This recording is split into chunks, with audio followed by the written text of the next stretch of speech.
Pra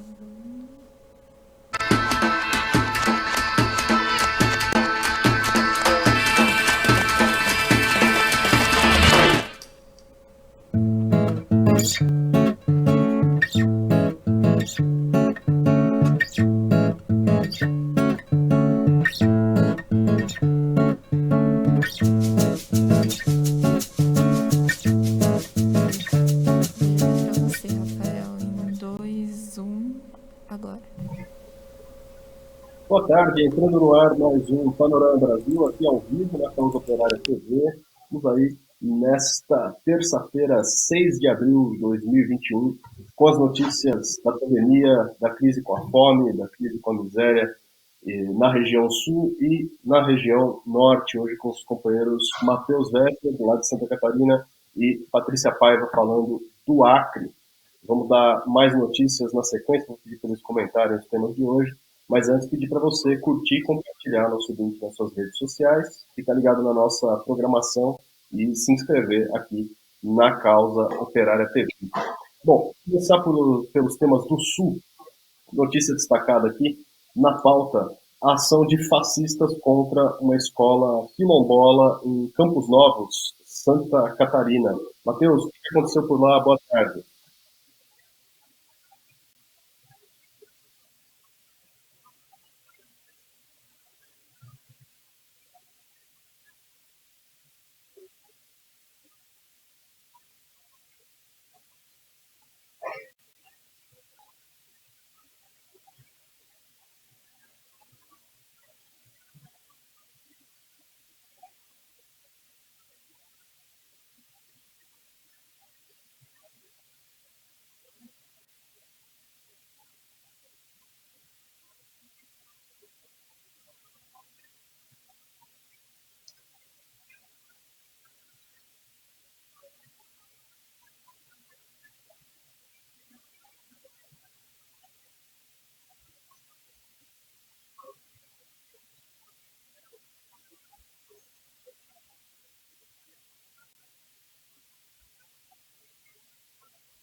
Produção, não estou ouvindo o companheiro Matheus Wetter.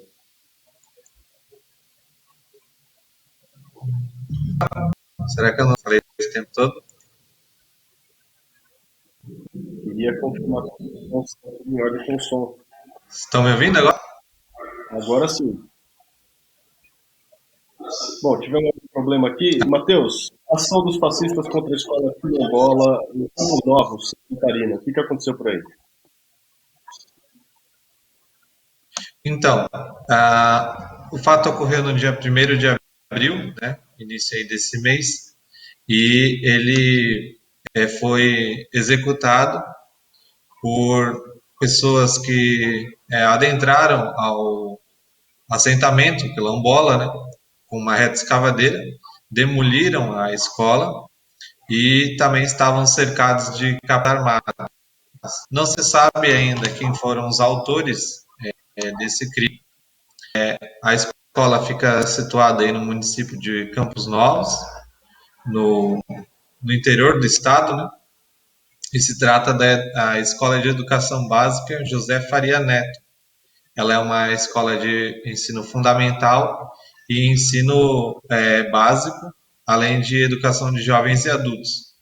Ela é uma educação do campo, né? E atende cerca de 100 estudantes. Bem, tudo indica que faz da política impulsionada pela política fascista do Jair Bolsonaro e do próprio governador do estado, né, que é do PSL, agora da sua interina, Daniela Haidt.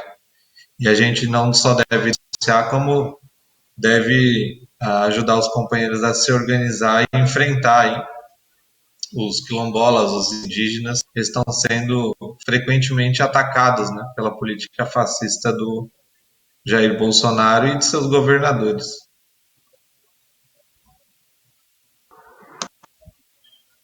Bom, e ainda falando sobre escolas, tem notícia também do Rio Grande do Sul. A discussão aí sobre a volta às aulas presenciais, um dos principais temas nessa crise nacional da pandemia. O que está sendo discutido lá, Matheus?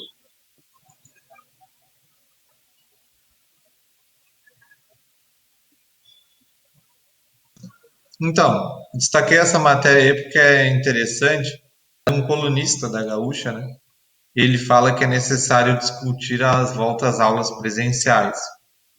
Isso daqui é em pleno pico da pandemia, seja no Brasil ou seja até mesmo no Rio Grande do Sul. Com certeza, o mês de março, em todo o Brasil e nos estados, isso daí não foi diferente. Foi o pior momento da pandemia.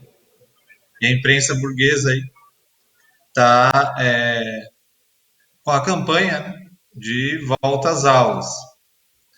Então, a gente, principalmente a corrente Educadores em Luta, né, encabeçou uma luta muito séria contra a volta às aulas. E isso daqui mostra o quão importante é essa questão da volta às aulas para a burguesia, né? Uma vez que cabe lembrar, Rafael, não existe vacina, né? Porque seria simples voltar às aulas se todo mundo tivesse vacinado. Mas como não tem vacina, eles têm que jogar os estudantes, os professores, para a morte, né? Aqui em Santa Catarina, eu acho que é um dos únicos estados ainda que está tendo aula presencial. E, por exemplo, Blumenau, ontem morreram 2 professores.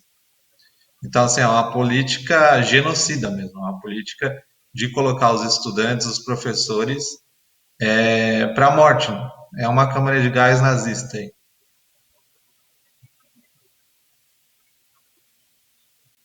Bom, e como você pode ver aqui no Panorama Brasil, a situação se desenvolve de norte a sul do nosso país e aqui a gente mostra o que acontece em todas as regiões. Eu vou pedir para a companheira Patrícia falar do mesmo tema, só que lá no Pará, onde a justiça determinou a suspensão das aulas presenciais na rede particular de ensino.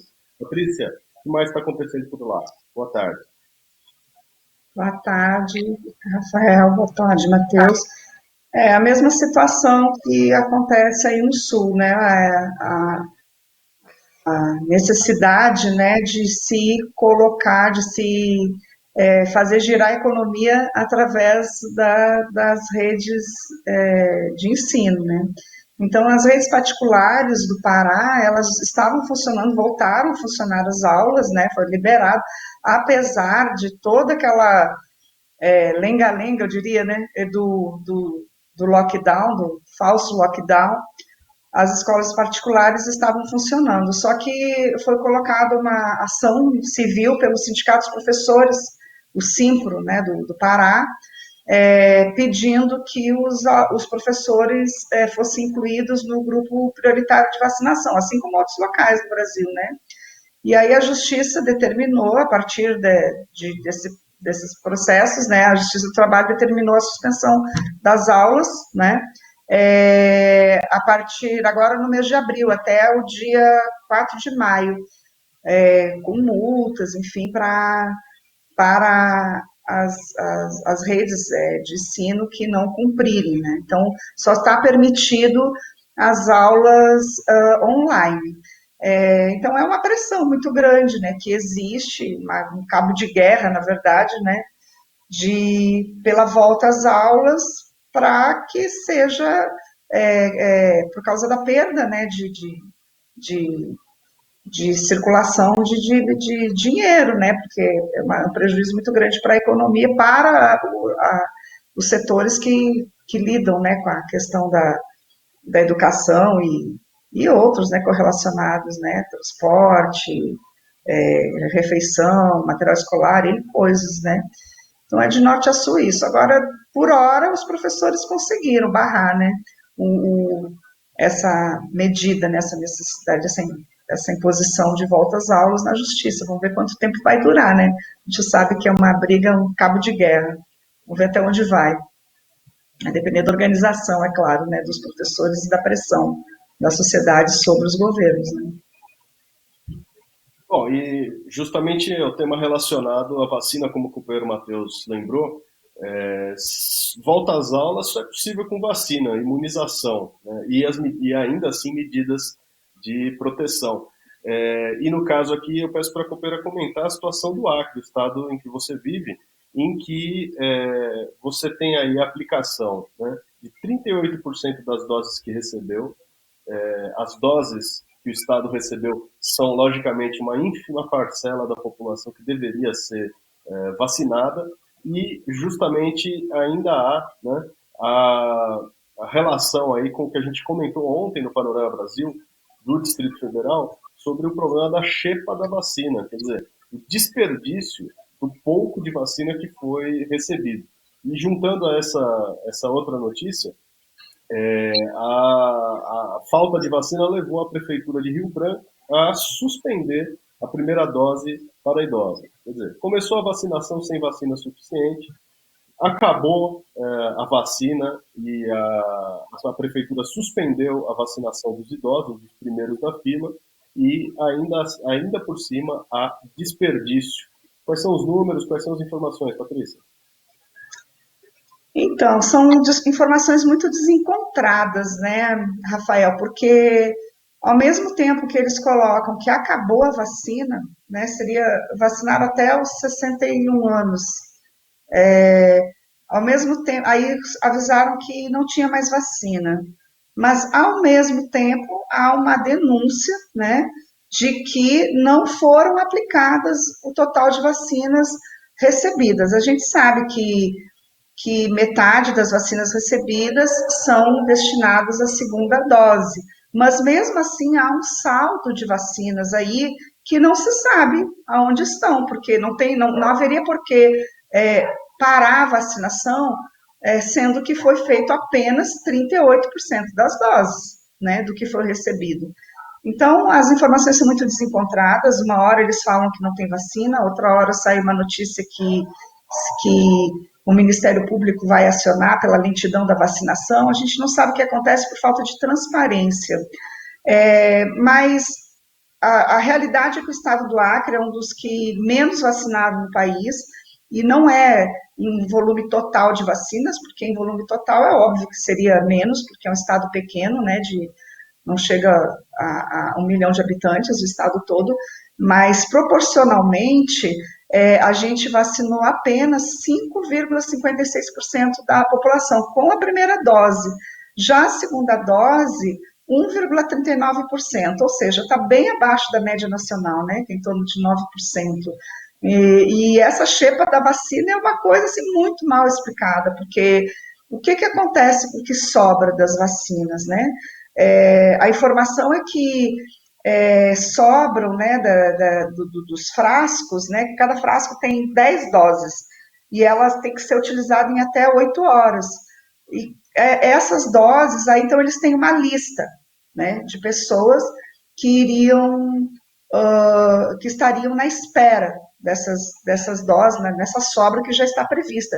Só que nem o secretário de saúde sabe explicar, nem os servidores que trabalham com a vacinação sabem explicar o que é dado, qual é a destina dado dessas doses, qual é o critério utilizado para quem vai se vacinar, né? Quem são essas pessoas que vão ser vacinadas, qual o critério de utilização, ou seja, é uma falta de transparência total no que acontece no Estado, né? Como eu disse anteriormente, ao mesmo tempo que diz que falta que vai parar a vacinação por falta de vacina, aí aparece outra notícia imediatamente que o Estado não vacinou e que as vacinas estão paradas por falta de inoperância da prefeitura, né? Então, a gente está, assim, na mão desses genocidas, né, incompetentes, na verdade, eles são competentes para matar o povo, né?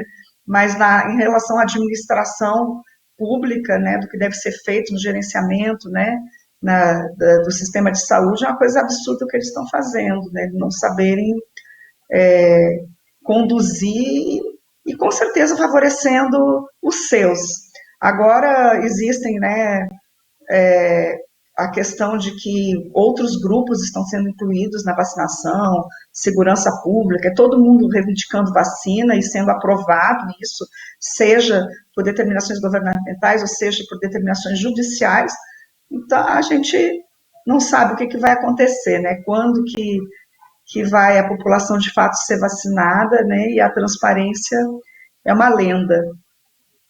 É isso. E aproveito para perguntar então para o companheiro Matheus Vetter qual é a situação da pandemia na região sul. Aqui o problema da vacinação é universal no país, né? Matheus, quais são os dados nesse momento aqui na região sul?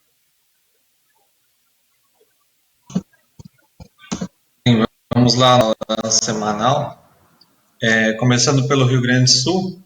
O Rio Grande do Sul está com 861 mil casos confirmados, sendo 20.600 mortes. Catarina, são 818 mil casos confirmados e 11.324 mortes. E o Paraná, são 860 mil casos confirmados e 17.405 mortes. Todos os estados tiveram mais de 100 mortes no dia de ontem. A situação, como foi colocada lá no início, março foi o pior mês da pandemia, de longe, né? Chegando aí em um único dia no Rio Sul tem 500 mortes, um quarto das mortes naquele dia do Brasil. Cabe lembrar que ainda no mês passado teve filas aí para as pessoas registrarem óbitos nos cartórios de registro de Porto Alegre.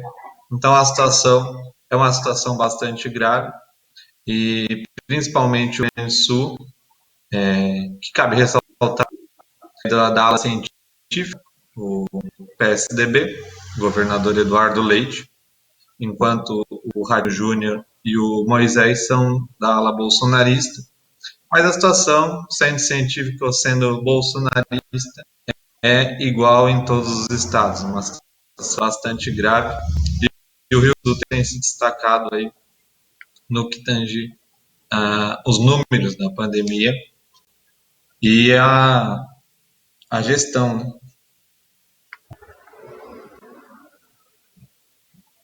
Uma das consequências aqui dessa crise que o país tem mergulhado é o problema da fome, do aumento do desemprego, né? A estimativa recentemente divulgada é que mais da metade da população, dado na imprensa portuguesa, não se alimenta direito. É um eufemismo para não come o seu, passa fome, tipo de fome. E no caso aqui, temos as informações de Santa Catarina, que eu peço para o companheiro Matheus explicar para a gente o que está acontecendo no estado. Então, eu vi que existe essa campanha a nível nacional, né? Não tinha percebido ela, percebi no programa passado que a gente noticiou aqui. Ficando mais atento a isso daí, a imprensa burguesa ela está numa campanha bastante descarada aí, na questão da alimentação, né? Hoje mesmo estava vendo o jornal, eles noticiam o auxílio emergencial, né, que agora vai ser pago para a população com uma normalidade, esse auxílio aí, esmola de R$ 150, né?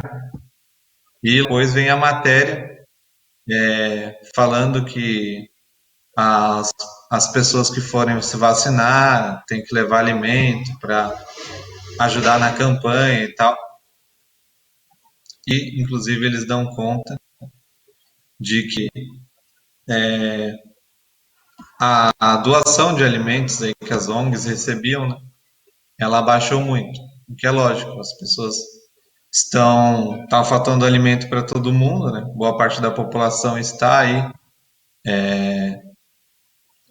prejudicada e, inclusive, aí as próprias ONGs estão com falta de alimento. Então, assim, o que é importante destacar aqui, Rafael, é a demagogia da imprensa burguesa, que ao mesmo tempo que noticia o auxílio esmola do Bolsonaro, faz uma campanha que a população deve se ajudar, deve resolver o problema. Isso é função do Estado, né?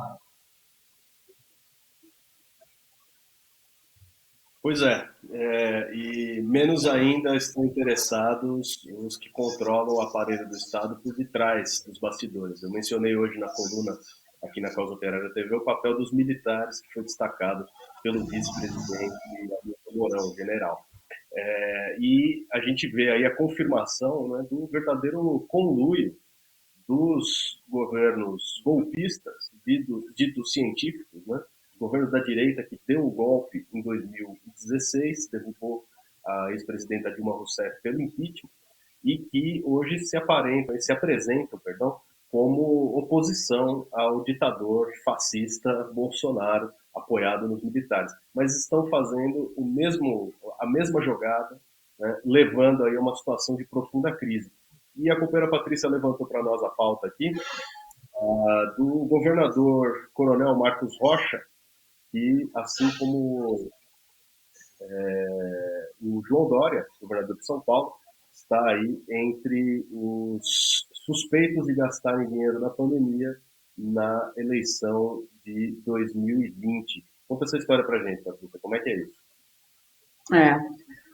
O governador Marcos Rocha, de Rondônia, né, ele está sendo acusado pela Procuradoria-Geral da República, né, por ter usado o dinheiro do Covid na eleição, né, de 2020, né, para prefeitos e vereadores, né.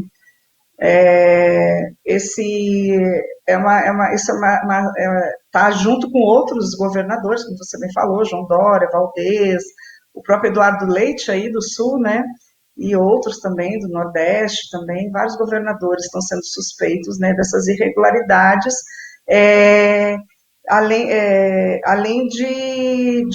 da questão de irregularidades em contratos, né, firmados para a aquisição de insumos para o Covid, né, para combate ao Covid, da pandemia, né. Então, são mais 8 governadores que estão sendo acusados desses desvios, e é difícil a gente conseguir matérias sobre Rondônia, né, a gente entra nos jornais de Rondônia, é tudo chapa branca, né, é muito difícil, a gente vem aqui falar do Norte, raramente tem coisas de Rondônia, mas essa matéria poderia considerar um furo jornalístico, né, porque é muito raro a gente ouvir falar coisas de jornais que acusem no estado de Rondônia, lá tem tudo ligado, são tudo chapa branca, né, mas é essa situação, acusando de desvio do dinheiro, né, contratos irregulares, assim como outros, né, a semana passada a gente falou do Pará, né, do governador do Pará também, né, uma situação também parecida, né, e essa aí é a prática recorrente deles, né. E há outras evidências do crime que estaria sendo cometido em Rondônia, né? São 15 mil vacinas a menos, né, do que teria sido enviado pelo Ministério da Saúde. O que está acontecendo exatamente aí, se é que a gente pode confiar em alguma informação, como a companheira colocou? É verdade, é difícil, sabe? Então, segundo o Ministério da Saúde, o governo federal enviou 228.530 doses para Rondônia, né? Porém, a Secretaria Estadual de Saúde, ela afirma que recebeu 213.608 doses. Isso significa que tem quase 15 mil doses de vacina que não estão contabilizadas aí, né? Aonde estão essas doses, né? O que foram feitas? Quem viu, né? É o que está acontecendo lá. Então, está gerando essa desconfiança, é óbvio, né? Que a gente não sabe se é por falta de tabulação de dados, né? Ou se é desvio mesmo, né? A gente conhecendo as práticas, a gente imagina que seja desvio mesmo. Então, é isso que acontece em Rondônia, né, que também está com uma situação bem ruim lá do Covid, né, tudo lotado, é a mesma situação, tudo se repete no Brasil todo, igual, de forma igual. Bom, e falando no Brasil todo, vamos voltar para a região sul, com o companheiro Matheus Wetter, que deu destaque aqui para a matéria relacionada, né, aos vereadores da bancada negra de Porto Alegre. O que está acontecendo lá?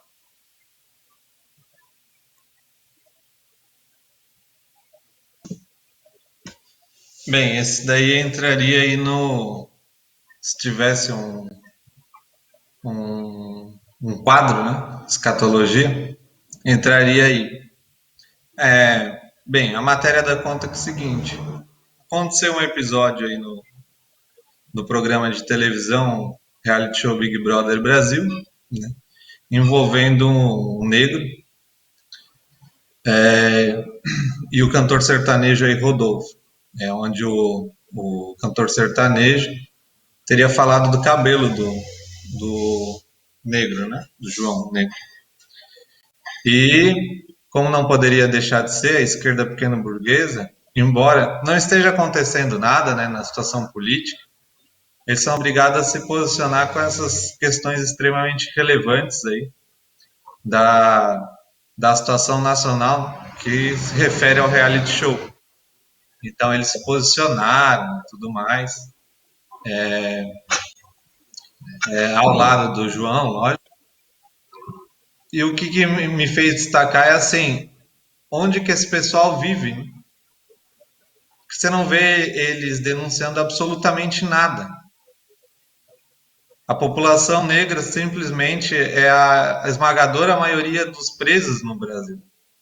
Se a gente for pegar aí os números das vítimas da pandemia, até mesmo em Porto Alegre, que é onde eles vivem, você vai ver que com certeza a maioria é negra e pobre.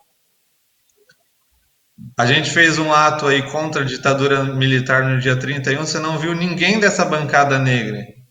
Embora a ditadura militar perseguiu a população negra, os trabalhadores, né? Assim, ó, aqui fica nítido, fica cristalino que essa esquerda pequeno-burguesa ela está totalmente a reboque da burguesia. Até mesmo os programas de televisão, eles viraram comentaristas do Big Brother Brasil, veja só. É um descalabro total que vive a esquerda nacional. Por isso que eu destaquei, Rafa, eu acho isso daí uma degringolada sem tamanho da nossa esquerda aqui. Realmente, como você falou, parece que vivem em outro planeta, né? Agora, falando da informação, da necessidade de se sintonizar no que está acontecendo, eu convido você a conhecer o Diário Causa Operária, se você ainda não conhece, em causaoperaria.org.br, nosso jornal diário no ar desde 2003, com todas as informações, a análise rápida, a polêmica, a discussão dos temas que vão acontecendo ao longo do dia. Você acompanha lá, então, em causaoperaria.org.br. Vai se informar, vai ver o que está acontecendo de verdade, que realmente importa para o país, né? E para a luta da classe operária, porque quem está aí só de olho, né, na discussão, na fofocaiada, acaba deixando passar o que há de fundamental nos acontecimentos de hoje. Bom, um dos aspectos aí que vão sendo conduzidos, né, debaixo do nariz do povo brasileiro como um todo e da população da região sul são as privatizações, aeroportos no Paraná, no Rio Grande do Sul e os SEDAI. Peço para o companheiro Matheus explicar cada um desses casos para a gente. Vamos lá.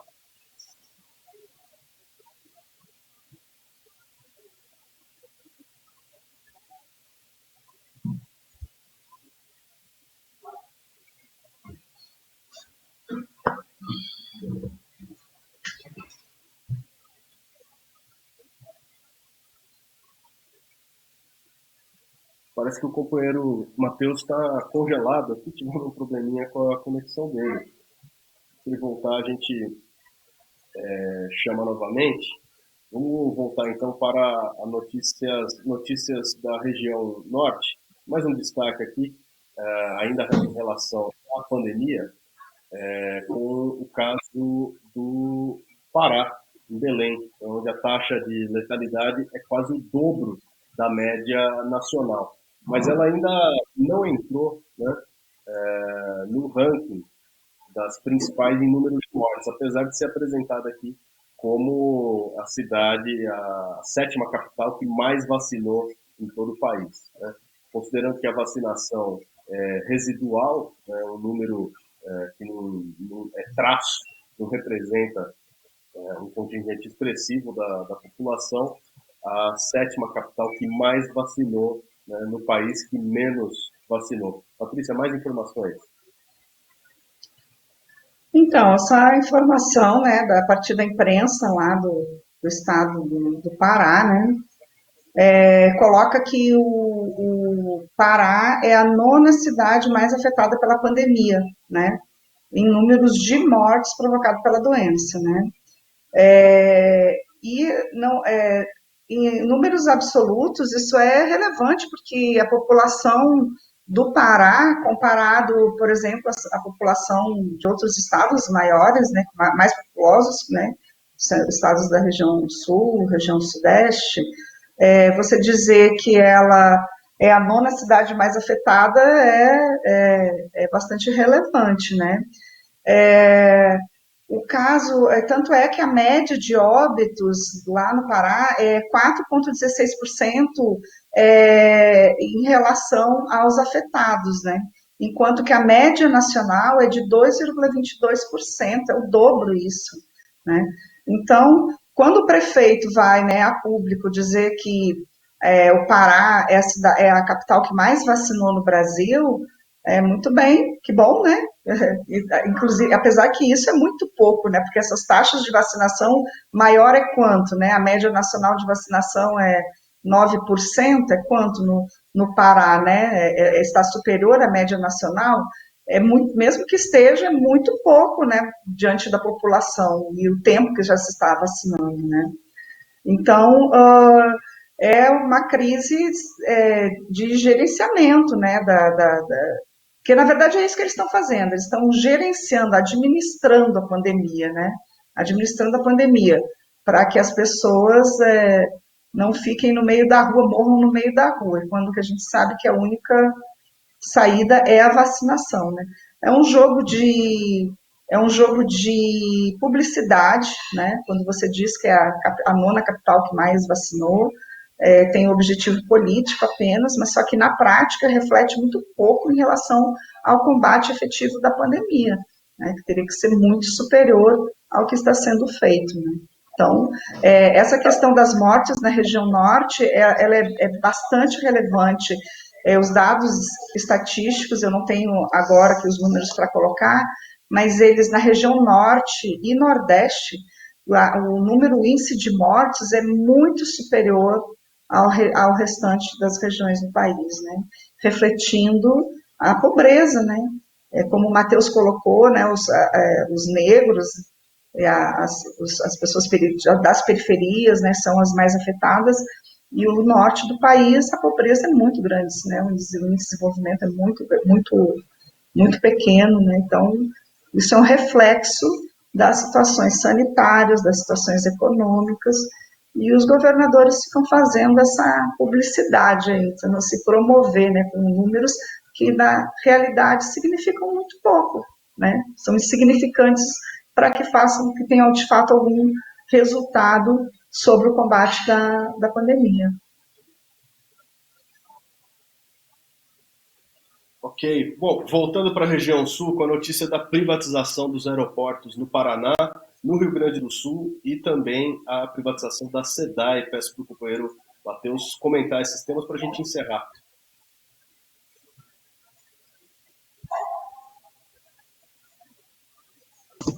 Beleza, Rafa. Bem, então aí tem um pacote de privatizações do Paulo Guedes, né, do governo Bolsonaro, envolvendo os aeroportos. São 4 aeroportos no Paraná, 3 aeroportos no Rio Grande do Sul e em Santa Catarina eu não peguei os dados. Mas aí o pacote de privatizações, né? Eu destaquei uma matéria que chama bastante atenção pelo valor que foi privatizada, que é a Companhia Estadual de Eletricidade, a CEE, que foi vendida aí para a Equatorial, se é que a gente pode dizer esse termo, vendido, por R$ 100.000.